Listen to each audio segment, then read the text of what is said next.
myself Rajesh Kumar, assistant professor in chemistry, government college broad.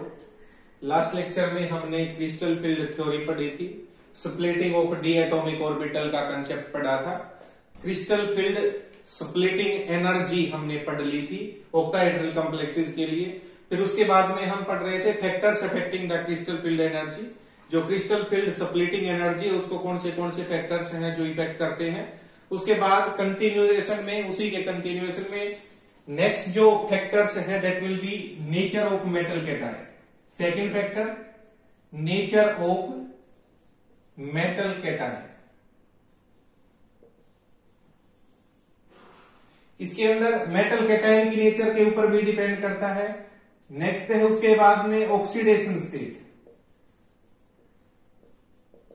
Oxidation state of metal, metal की oxidation state के ऊपर depend करता है। तो nature of the metal cation, first है oxidation state of the metal, greater the oxidation state, greater the oxidation state of metal, higher will be the crystal field splitting energy, crystal field splitting energy, delta से हमने indicate किया था इसको। तो किसी भी metal के ऊपर जितनी ज्यादा ऑक्सीडेशन स्टेट होती है उसके लिए क्रिस्टल फील्ड स्प्लिटिंग एनर्जी की वैल्यू भी उतनी ही ज्यादा होती है। एग्जांपल के लिए CONH3 whole 6 3 positive and CONH3 whole 6 2 positive. In this case, cobalt is in +3 oxidation state. In this case, cobalt is in +2 oxidation state. Hence, crystal field splitting energy of cobalt 3+, cobalt 3+ की जो splitting energy है वो ज्यादा होती है in comparison to cobalt 2 positive। इसके लिए भी हम कॉन्फ़िगरेशन देखें तो 3d7 होता है, 3d6 हो जाएगा। इसमें जो कॉन्फ़िगरेशन रहेगा दैट इज 3d7। तो किसी भी मेटल के ऊपर जितनी ज्यादा ऑक्सीडेशन स्टेट होती है उतनी क्रिस्टल फील्ड एनर्जी ज्यादा होती है, क्योंकि फोर्स ऑफ अट्रैक्शन ज्यादा, और जितना ज्यादा फोर्स ऑफ अट्रैक्शन होगा उतनी एनर्जी ज्यादा रिलीज होती है। जितनी ज्यादा एनर्जी रिलीज होगी वो crystal field splitting energy. Nature of the metal के ऊपर भी डिपेंड करता है कि मेटल 3D सीरीज का है, 4D सीरीज का है, 5D सीरीज का है। उस नेचर ऑफ द मेटल के भी यहाँ पे भी crystal field splitting energy affected है। 3D है तो अलग से वैल्यू आएगी, 4D है उसी ग्रुप का, 3D का, 4D का, 5D का यदि मेटल कैटायन है तो डिफरेंट मेटल कैटायन के लिए क्रिस्टल फील्ड स्प्लिटिंग एनर्जी की वैल्यू डिफरेंट होती है। नेक्स्ट जो फैक्टर्स अफेक्टिंग में है that will be number of d electron. Third जो फैक्टर हम पढ़े number of d electron, D electron के नंबर के ऊपर भी crystal field splitting energy depend करती है। यदि डी एटॉमिक ऑर्बिटल के अंदर इलेक्ट्रॉन डिफरेंट है, crystal field splitting energy D. Number of d electron, जो क्रिस्टल फील्ड स्प्लिटिंग एनर्जी होती है डेल्टा वैल्यू ऑक्टाहेड्रल के लिए या टेट्राहेड्रल के लिए is inversely proportional to number of d electron, means delta 1 number of d electron.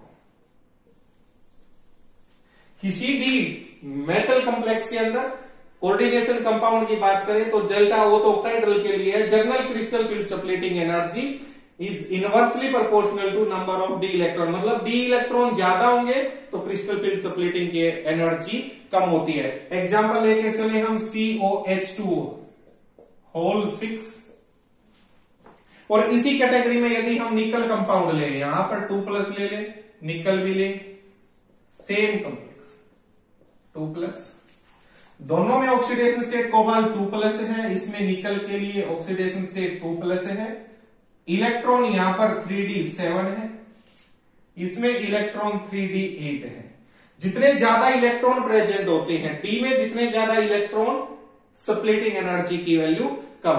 तो इन दोनों कॉम्प्लेक्सेस में से डी में इलेक्ट्रॉन निकल के केस में ज्यादा है, तो निकल की जो डेल्टा वैल्यू है उसके लिए कम होती है। जैसे देखें यहां पर जो डेल्टा की वैल्यू निकली कोबाल्ट के लिए, क्योंकि डी में इलेक्ट्रॉन कम है, डी में इलेक्ट्रॉन कम है, तो क्रिस्टल फील्ड स्प्लिटिंग की एनर्जी वैल्यू भी कम होगी। 9200 सेंटीमीटर इनवर्स है। और यहां पर जो डेल्टा नोट की वैल्यू है, डी में इलेक्ट्रॉन 7 8, यदि इलेक्ट्रॉन ज्यादा है तो क्रिस्टल फील्ड स्प्लिटिंग एनर्जी की वैल्यू कम होगी तो वो 85 के आसपास होगी, 8500 सेंटीमीटर इनवर्स। डी में इलेक्ट्रॉन ज्यादा है, force of attraction with the metal कम होगा, और मेटल के साथ में यदि अट्रैक्शन कम होगा तो एनर्जी कम रिलीज होगी।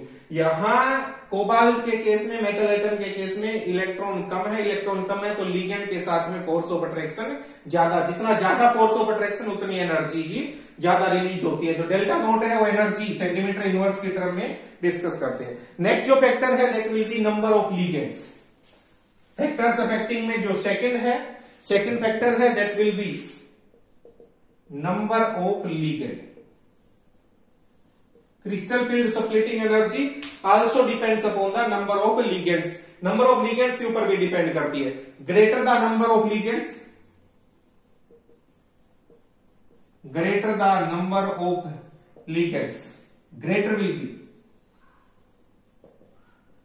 greater will be del note value, उतनी ही क्रिस्टल फील्ड स्प्लिटिंग एनर्जी ज्यादा होती है।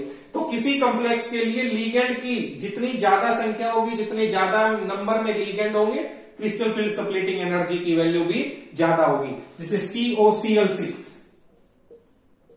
4 negative, chromium Cl4 2 negative.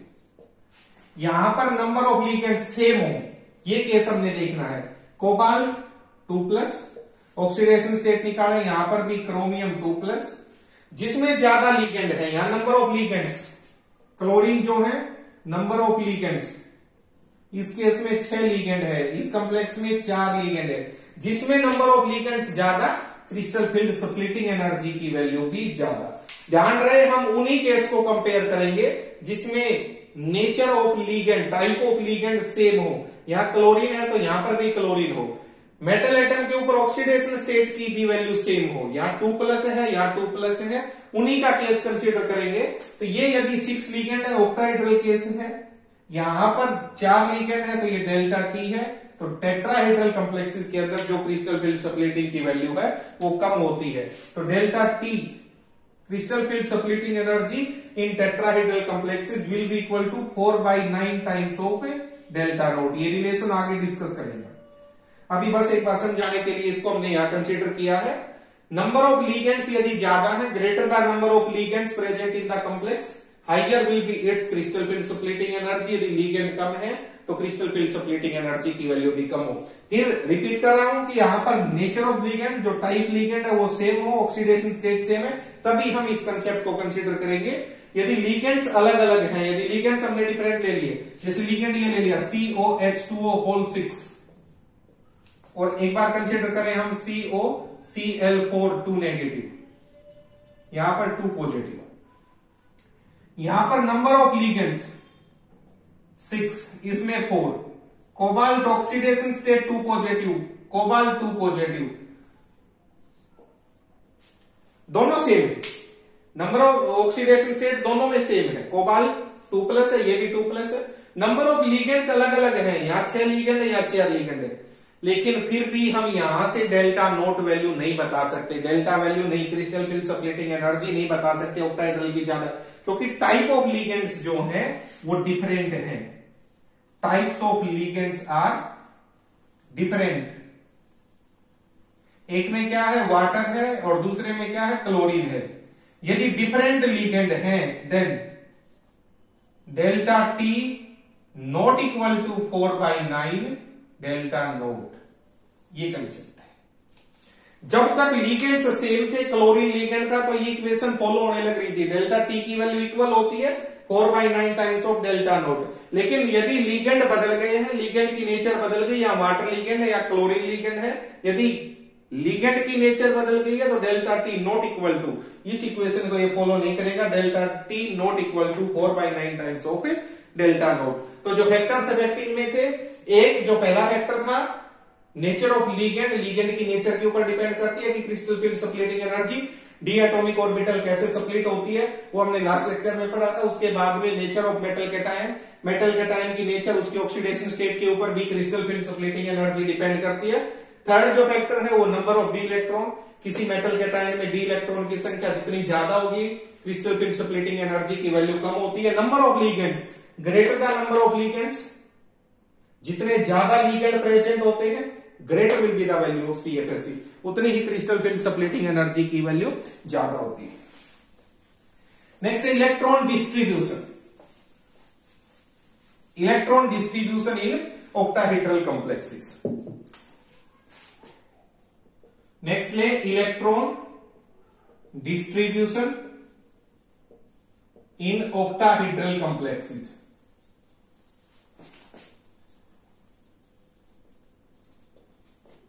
Electron distribution in octahedral complexes. Octahedral complexes के अंदर जो इलेक्ट्रॉन का डिस्ट्रीब्यूशन है वो हम कैसे करेंगे? डी एटॉमिक ऑर्बिटल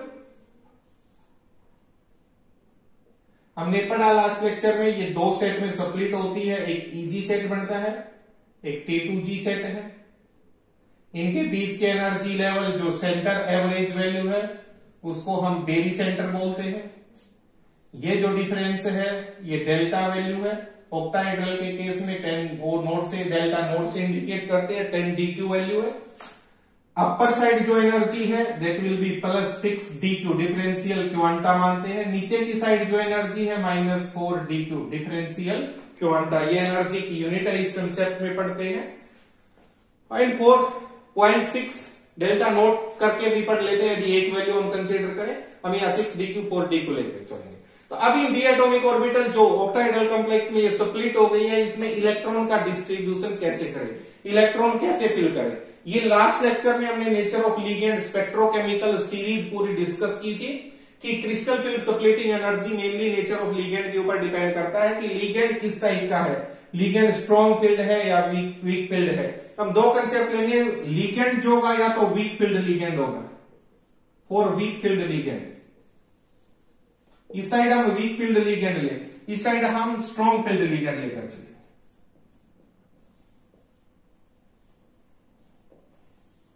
तो एक साइड वीक फील्ड लिगेंड ले लिया, एक साइड स्ट्रॉन्ग फील्ड लिगेंड ले लिया। यदि वीक फील्ड लिगेंड है, वीक फील्ड लिगेंड है तो high spin complex will be formed, high spin complex will be formed. और यदि स्ट्रॉन्ग फील्ड लिगेंड है, लो स्पिन कॉम्प्लेक्स, वहां जो कॉम्प्लेक्स होंगे वो लो स्पिन पड़ेंगे। हाई स्पिन कॉम्प्लेक्स मतलब number of unpaired electron, number of unpaired electron will be more. Number of unpaired electron, जो अनपेयर्ड इलेक्ट्रॉन है वो ज्यादा नंबर में होंगे। यहां पर maximum number of electron gets paired.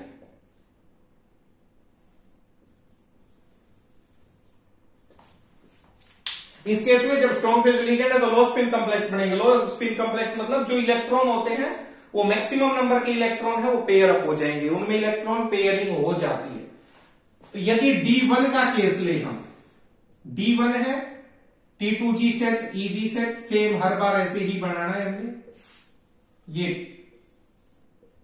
EG T2G set, ये T2G EG। फर्स्ट इलेक्ट्रॉन यहां पर प्रेजेंट है तो ये स्प्लिट हो गई है, तो पहला इलेक्ट्रॉन हम इसमें फिल करेंगे। जब भी इलेक्ट्रॉन फिल करेंगे तो वही 3 रूल फॉलो करने हैं। Aufbau principle, second Pauli exclusion principle, Hund's rule of maximum multiplicity.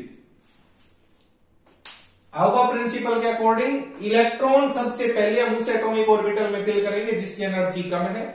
T2G और EG सेट में T2G सेट की एनर्जी कम है, इसकी लोअर एनर्जी है तो इलेक्ट्रॉन इसमें फिल होगा।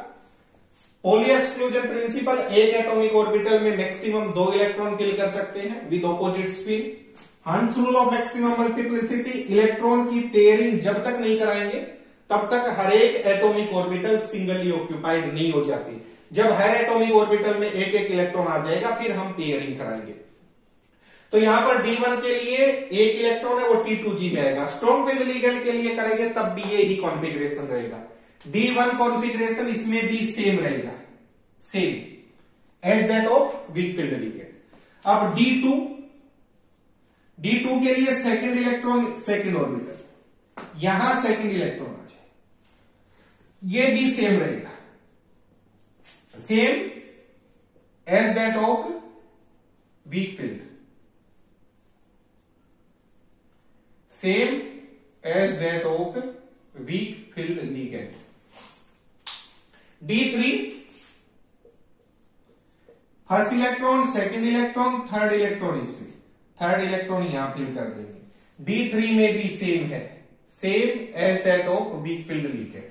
जैसे वीक फील्ड लिगेंड में भरा है तो एक इलेक्ट्रॉन, दो इलेक्ट्रॉन, तीन इलेक्ट्रॉन, चाहे वो वीक फील्ड लिगेंड हो चाहे स्ट्रॉन्ग फील्ड लिगेंड हो, कोई भी डिफरेंशिएट नहीं होगा, इसी में आ जाएगा। अब जो लिख देता हूं D1, D2, D3 same electronic configuration,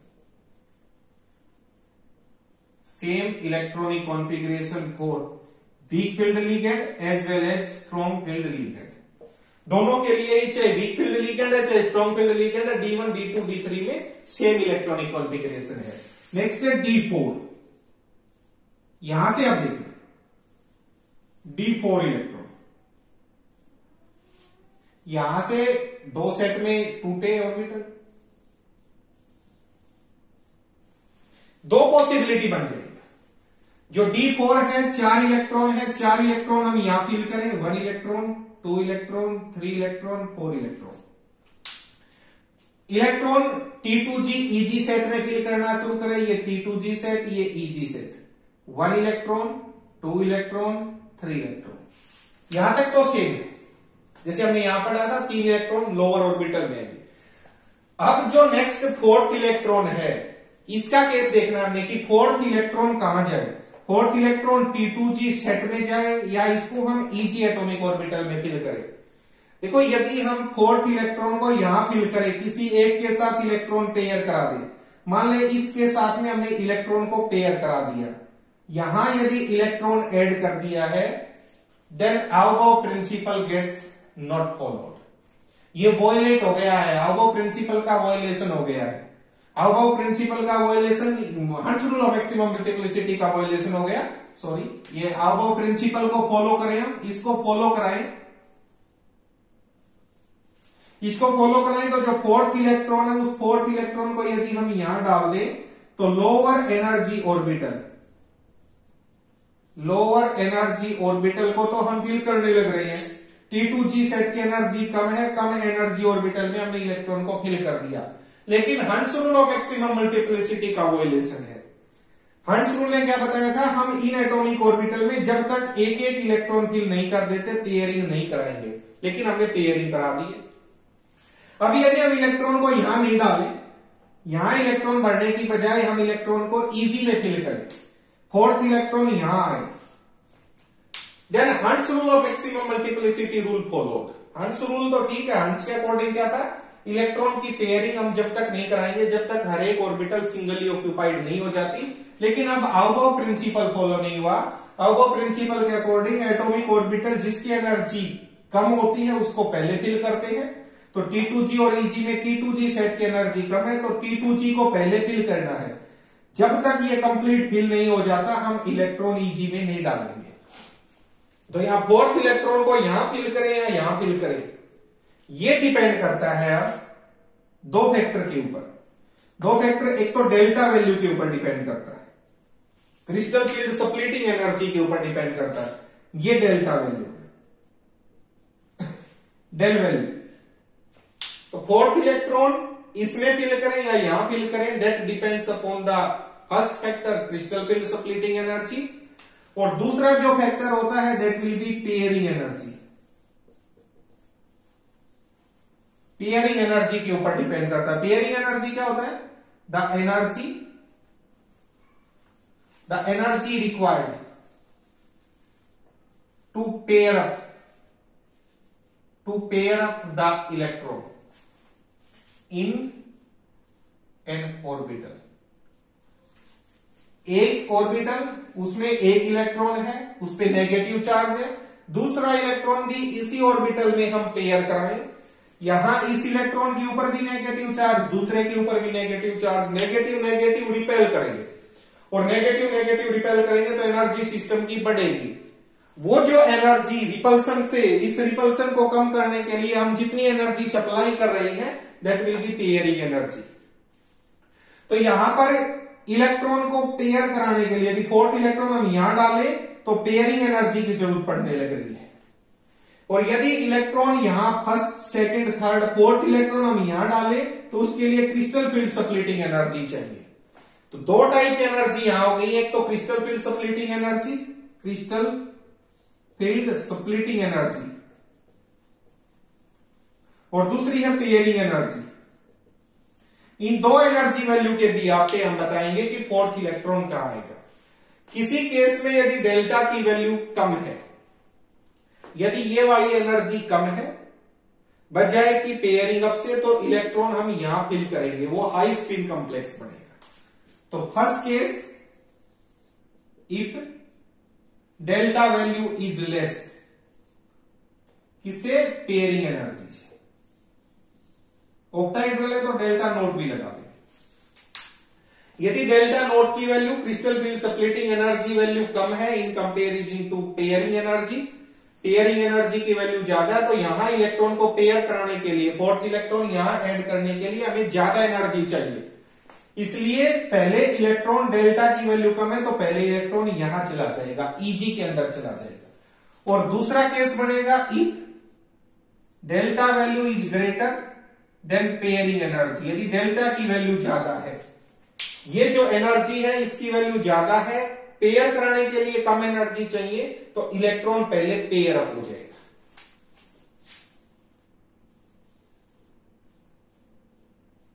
first second third fourth electron easy set T2G, first electron second electron third electron. तो यहां पर फोर्थ इलेक्ट्रॉन, यहां पर भी हमने D4 के लिए पढ़ रहे हैं, 1 2 3 के लिए सेम है, ये D4 के लिए है, ये भी D4 के लिए कंसेप्ट है। तो यदि डेल्टा की वैल्यू कम है then pairing energy, pairing energy से पेयरिंग एनर्जी, इलेक्ट्रॉन को पेयर कराने के लिए जो एनर्जी चाहिए। डेल्टा वैल्यू है यहां से इलेक्ट्रॉन यहां, फोर्थ इलेक्ट्रॉन इसमें फिल करे या इसमें फिल करे, किसकी एनर्जी कम है? डेल्टा वैल्यू, इन दोनों के बीच का एनर्जी डिफरेंस है, उसके भी आप पे लिखना। तो यदि डेल्टा नोट की वैल्यू लेस है in comparison to pairing energy, fourth electron यहां से, और यदि डेल्टा की वैल्यू ज्यादा है, पेयरिंग एनर्जी कम है, तो fourth electron gets paired. Strong weak field ligand, एक weak field ligand high spin complexes है, तो वीक फील्ड लिगेंड के लिए delta naught value less than pairing energy. लिख देता हूं, for weak field ligand delta value is less than that of pairing energy, और इस केस में स्ट्रॉन्ग फील्ड के लिए pairing energy value less than delta value. यदि डेल्टा की वैल्यू कम है तो वो वीक फील्ड लिगेंड होगा, वहां इलेक्ट्रॉन मैक्सिमम अनपेयर्ड रहेंगे। देखो 1 2 3 4 अनपेयर्ड इलेक्ट्रॉन रहे, maximum number of unpaired electron है, तो स्पिन ज्यादा रहेंगे, हाई स्पिन कॉम्प्लेक्स बनेंगे, half half half half 2 spin बने। इस केस में जब डेल्टा की वैल्यू ज्यादा है, पेयरिंग एनर्जी कम है, तो इलेक्ट्रॉन पेयर हो जाएगा, नंबर ऑफ अनपेयर्ड इलेक्ट्रॉन कम बचे हैं। जितने ज्यादा इलेक्ट्रॉन मैक्सिमम पेयर हो जाएंगे, यहां 2 इलेक्ट्रॉन पेयर हो गए, ये 2 ही नंबर ऑफ अनपेयर्ड इलेक्ट्रॉन बचे। नंबर ऑफ अनपेयर्ड इलेक्ट्रॉन कम है तो स्पिन मल्टीप्लिसिटी या स्पिन कॉम्प्लेक्स की लो है, हाफ इसकी हाफ इसकी, ये तो कैंसिल हो गई, हाफ माइनस हाफ, ये 0, हाफ और हाफ 1, तो यहां पर स्पिन 1 वैल्यू है, यहां पर स्पिन की वैल्यू 2 आई। तो जो वीक फील्ड लिगेंड है उसमें हाई स्पिन कॉम्प्लेक्स बनते हैं, जो स्ट्रॉन्ग फील्ड लिगेंड है वहां पर जो लो स्पिन कॉम्प्लेक्स फॉर्म होते हैं। अब D5 का केस ले हम, D4 के बाद नेक्स्ट जो है, तो D4 का जो कॉन्फ़िगरेशन बना, D4 के लिए मैं लिख देता हूं, D4 के लिए T2G3 Eg1, यहां D4 के लिए T2G4। अब D5 में T2G 5th इलेक्ट्रॉन यहीं जाएगा, यहां है 5th इलेक्ट्रॉन ऊपर ही जाएगा तो Eg2 हो जाएगा। D5 के लिए इस केस में T2Z5 पेयरिंग एनर्जी कम है तो पहले इलेक्ट्रॉन पेयर होंगे। D6 के लिए 6th इलेक्ट्रॉन, अब यहां पर हर एक ऑर्बिटल में सिंगली ऑक्यूपाइड हो गया, हंस रूल फॉलो कर लिया इसने। अब अवगाव प्रिंसिपल ही लागू होगा, यदि सिमेट्रिकल फील्ड हो चुका है फिर नेक्स्ट इलेक्ट्रॉन जो जाएगा वो लोअर एटॉमिक ऑर्बिटल एनर्जी में ही जाएगा। 6th इलेक्ट्रॉन यहीं पर फिल होगा तो कॉन्फ़िगरेशन T2Z4 Eg2। यहां पर D6 के लिए कॉन्फ़िगरेशन T2Z6, 6th इलेक्ट्रॉन इसी में।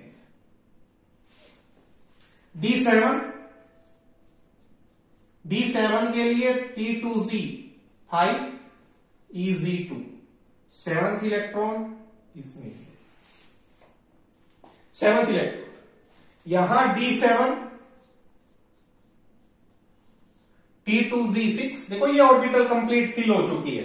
अब तो जो नेक्स्ट इलेक्ट्रॉन है वो Eg में ही जाएगा। एक ऑर्बिटल में मैक्सिमम 2 इलेक्ट्रॉन ही फिल कर सकते हैं, इन तीनों में 2 इलेक्ट्रॉन हमने फिल कर दिया है, नेक्स्ट इलेक्ट्रॉन इसी एटॉमिक ऑर्बिटल में जाएगा। तो कॉन्फ़िगरेशन T2Z6 Eg1। D8 के लिए निकालें, D8 8th electron, 8th electron T2Z6 Eg2। यहां पर D8 8th इलेक्ट्रॉन यहां आएगा T2Z6 Eg2। D9 T2Z6 Eg3, 9th electron इसमें ही फिल करना है। 10th इलेक्ट्रॉन एक ही पॉसिबिलिटी है, Eg में ही जाएगा। यहां पर D9 electron T2Z6 Eg3 9th electron, और 10th इलेक्ट्रॉन D10 है T2Z6 Eg4। 10th इलेक्ट्रॉन यहां से इलेक्ट्रॉन इसी में फिल हो जाएगा। ये देखो D8 D9 D10 electronic configuration same, एक ही पॉसिबिलिटी है D8, यही कॉन्फ़िगरेशन आया निकल के T2Z6 Eg2 T2Z6 Eg2 T2Z6 Eg3 Eg4, same configuration. D1 D2 D3 same configuration रहा, D1 का T2Z1 T2Z2 T2Z3, इनमें भी सेम है। D1 के लिए कॉन्फ़िगरेशन T2Z1 T2TG3। तो अब यहां से हमें पता चला D1 D2 D3 D8 D9 D10 electronic configuration remains same for both weak field ligand as well as for strong field ligand. जो डिफरेंस आया वो सिर्फ और सिर्फ D4 D5 D6 और D7 एटॉमिक ऑर्बिटल, ये 4 ऐसे कॉन्फ़िगरेशन है। D के अंदर यदि 4 इलेक्ट्रॉन है, 5 इलेक्ट्रॉन है, 6 इलेक्ट्रॉन है, 7 इलेक्ट्रॉन है, तब ही इलेक्ट्रॉनिक कॉन्फ़िगरेशन डिफरेंट आता है। 4 electron D4 D5 D6 D7 4 different है, ये अलग है, ये भी अलग है, ये हमें याद रखना, ये ध्यान रखना।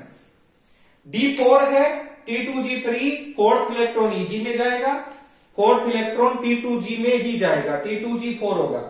5 है T2G3 रहेंगे, 5th इलेक्ट्रॉन भी Eg में जाएगा, 5 के 5 इलेक्ट्रॉन T2G में जाएंगे।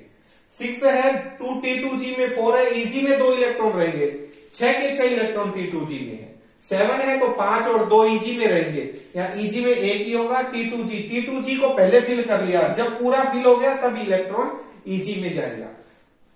तो यहां से हमें पता चला कि D1 D2 D3 D8 D9 D10 D1 D2 D3 D8 D9 D10 इन सब के लिए इलेक्ट्रॉनिक कॉन्फ़िगरेशन सेम रहेगा। D4 D5 D6 D7 ये 4 ऐसे कॉन्फ़िगरेशन होंगे जिस केस में इलेक्ट्रॉनिक कॉन्फ़िगरेशन की वैल्यू स्ट्रॉन्ग फील्ड और वीक फील्ड, ये वीक फील्ड लिगेंड है तो अलग वैल्यू आई है, और स्ट्रॉन्ग फील्ड लिगेंड है तो इनकी वैल्यू अलग आई है, जो इलेक्ट्रॉनिक कॉन्फ़िगरेशन हमने पढ़ा है। इन शॉर्ट यदि हम लिखें, इसको मैं एक बार सब कर दे,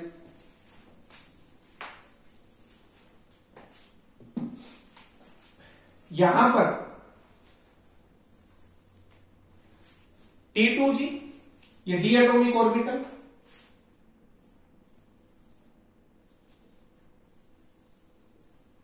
इसको स्प्लिट करा दिया दो सेट में,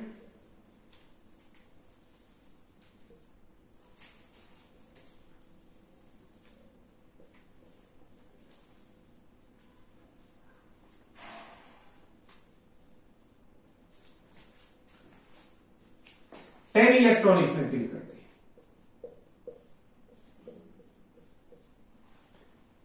first electron D1, D2, D3, D4, D5, D6, D7, D8, D9, D10। ये पहला इलेक्ट्रॉन D1 का, D2 का, D3, D4, D5, D6 फिर इसमें आए, D7 आएगा, D8 वाला, D9 और D10, ऐसे इलेक्ट्रॉन फिल करें। इसमें भी 10 इलेक्ट्रॉन है, यहां पर first electron, second electron, third electron, fourth, fifth, six, 7, 8, 9, 10, D1, D2, D3, D4 electron यही आया, D5 इसी में आया है, 6th इलेक्ट्रॉन इसी में आया है, 7 इसमें है, 8 इसमें है, D9 वाला इलेक्ट्रॉन इसमें है, D10 वाला इलेक्ट्रॉन इसमें। 1, 2, 3, देखो 1, 2, 3 तीनों इलेक्ट्रॉन लोअर T2G में ही फिल किया। अब जैसे ही फोर्थ आया तो D में जो फोर्थ इलेक्ट्रॉन है वो अपर चला गया, यहां पर EG एटॉमिक ऑर्बिटल में गया, यहां फोर्थ इलेक्ट्रॉन हमने T2G में ही फिल किया है। फिफ्थ इलेक्ट्रॉन अपर साइड, यहां लोअर में ही रहा, 6th इलेक्ट्रॉन यहां इसमें आया है, यही रहा T2G में, 7th electron, 8th electron, 9th, 10th, इसमें 7th इलेक्ट्रॉन यहां है, 8th इलेक्ट्रॉन यहां है, 9th इलेक्ट्रॉन यहां है, 10th। पहले पूरी T2G जो लोअर एटॉमिक ऑर्बिटल है उसको हम फिल करेंगे, उसके बाद ही EG सेट में जाएंगे। तो ये कुछ कंसेप्ट है इलेक्ट्रॉन डिस्ट्रीब्यूशन के। ऑक्टाहेड्रल कॉम्प्लेक्सेस में हम इलेक्ट्रॉन डिस्ट्रीब्यूशन कैसे करेंगे, पहले T2G सेट में स्प्लिट हुई एटॉमिक ऑर्बिटल, स्प्लिट हुई तो एक T2G सेट बना, एक EG सेट बना, उसके बीच का डिफरेंस, वो difference crystal field splitting energy है, उसकी वैल्यू डेल्टा 10 DQ हम मानते हैं। DQ डिफरेंशियल क्वांटा यूनिट में एनर्जी को हम पढ़ते हैं। 1, 2, 3 के लिए इलेक्ट्रॉनिक कॉन्फ़िगरेशन सेम रहेगा, चाहे वो स्ट्रॉन्ग फील्ड लिगेंड हो चाहे वो वीक फील्ड लिगेंड हो, दोनों ही में सेम है। फोर्थ इलेक्ट्रॉन अब T2G में फिल करें या IG में फिल करें, वो दो कंसेप्ट के ऊपर डिपेंड करता है, एक तो क्रिस्टल फील्ड स्प्लिटिंग के ऊपर डिपेंड करता है, दूसरा पेयरिंग एनर्जी। स्प्लिटिंग एनर्जी है दो एटॉमिक ऑर्बिटल के बीच की जो एनर्जी है उसमें इलेक्ट्रॉन फिल, उसके गैप के जो एनर्जी है उसको देखना हमने। पेयरिंग एनर्जी इलेक्ट्रॉन को एक एटॉमिक ऑर्बिटल में पेयर कराने के लिए जो इलेक्ट्रॉन इलेक्ट्रॉन के बीच में रिपल्सन होंगे, उस रिपल्सन को कम करने के लिए जो एनर्जी हम सप्लाई करेंगे, तो कौन सी एनर्जी कम है, डेल्टा एनर्जी कम है या पेयरिंग एनर्जी की वैल्यू कम है, इन दोनों वैल्यू के बिहाफ पे ही हम इलेक्ट्रॉनिक कॉन्फ़िगरेशन फिल करेंगे। जो वीक फील्ड लिगेंड है उसमें पेयरिंग नहीं कराएंगे, पहले पेयरिंग नहीं कराएंगे, इलेक्ट्रॉन यहां भेजेंगे तो हाई स्पिन कॉम्प्लेक्स बनेगा, मैक्सिमम से मैक्सिमम अनपेयर्ड इलेक्ट्रॉन रहेंगे, इसमें अनपेयर्ड इलेक्ट्रॉन ज्यादा रहते हैं, इसमें इलेक्ट्रॉन पेयर कराएं तभी लो स्पिन कॉम्प्लेक्स बनते हैं in case of strong field ligand. So that's all about today, thanks a lot, तब तक के लिए टाटा बाय।